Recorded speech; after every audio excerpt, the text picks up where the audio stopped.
I ended up choosing to install it just on the floor here on the cab there. Get this out of the way. So there we are. I got it bolted, just kind of mocking it up right now, fitting everything, see how it's all going to work. I've got that bolted to the bottom of the floor. There's a little bit of clearance between the circulating heater and the frame. Those hose connections kind of tilted up. They're not exactly horizontal because then they get too close to that frame rail, but I think that's still going to be all right. We've got some clearance there for a plug-in on the end. What we want is this hose is just going to loop to there. Just a quick short little loop that connects that close to the heater, connected to the bottom of the heater core, heat up the coolant, send it upstairs. Now we gained, maybe after we removed this one here, I think we gained about 4 or 5 inches roughly mounting it lower. Given our circumstances and what we're dealing with, I think this is pretty much the best option we have. I do hope that that's close to the bottom of the water jackets and the engine. Hard to tell. I think that it would be close to the bottom of the cylinder bore there, so hopefully that's all right. Now our next problem is going to be our hose that's going to be connected. That's the in to the circulating heater and then the out. So as we take a look at the front here, I think what I'm going to have to do is I'm going to have to maybe modify this. What I want to do is I want to put a larger belt on the alternator, and then I can pump that alternator more this way. Then I'm going to gain some room in here, and then I can run my hose. It'll come down, keep it low along the side of basically the tappet cover here, the valve cover, down low there, and then along, and then I can drop it down and then connect it into our spot there.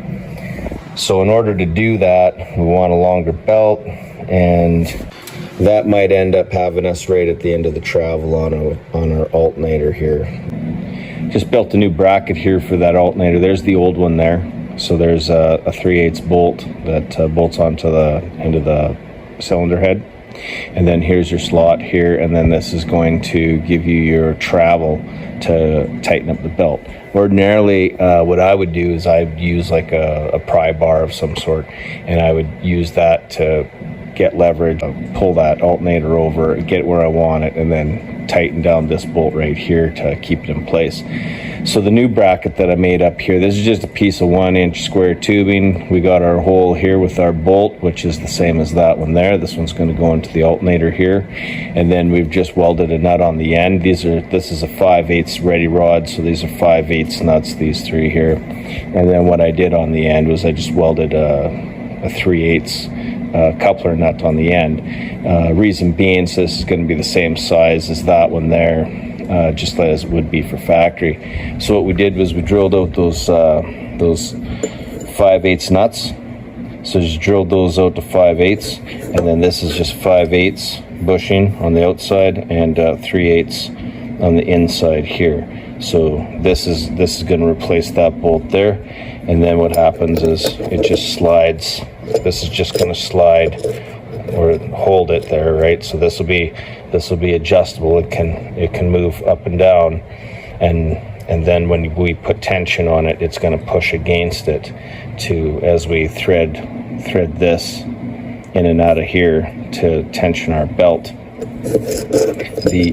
This portion here is the same. So this is just drilled out to 5/8, and the same with this nut here. So basically that's just free floating. That's free floating in there, and then all we did was we just welded a couple of washers on either side, and then this will just spin in between those 2 washers, and then that's going to be our action here. We're going to turn this, and it's either going to push that out or pull it in, and that's what's going to tension our belt. So we'll throw it on and show you what it looks like. We've got that thing bolted up. So this is that 5/16 1/2-inch wrench that bolts into this bolts into the alternator, and then that's loose, right? So when we want to do our adjustment, and then we've got our arm over here, and then our 5/8 nut and threaded rod.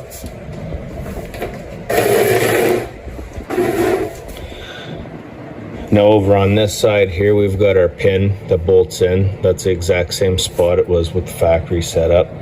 And then on the end here, I just got my ratchet hooked up, and that just fits on the end. And then you would go counterclockwise, and that's gonna push it out and tighten up your belt. And then you'd go clockwise, and then that's gonna basically loosen it, and then you could change your belt.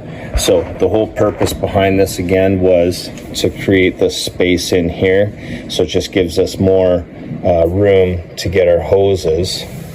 We got one here and we got one there, and we want those two hoses to come in as low as possible around the bottom of the tappet cover here.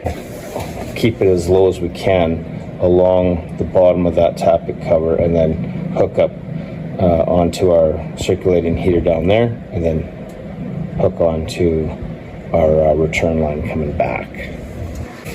And also too, now you don't need a pry bar to get in here and pry off of something to get your alternator over and then tighten this nut.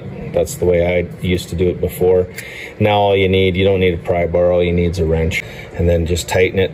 And this pin here, if you wanted, like obviously it doesn't need to be that long, I could shorten it down, I could put a washer on there so that doesn't slide off, but once the tension's on there, you're gonna be good. And then now the only last thing is you gotta find a belt long enough to basically suit our purposes now, because the other one was too short, because this is almost touching the tappet cover when it was tightened up. It also too doesn't give you very much room to move this that way to get your belt on. So that was just a kind of unnecessary improvement we made to get back at our heater core. So now we've done that, we can route our coolant lines and see if we can make everything fit.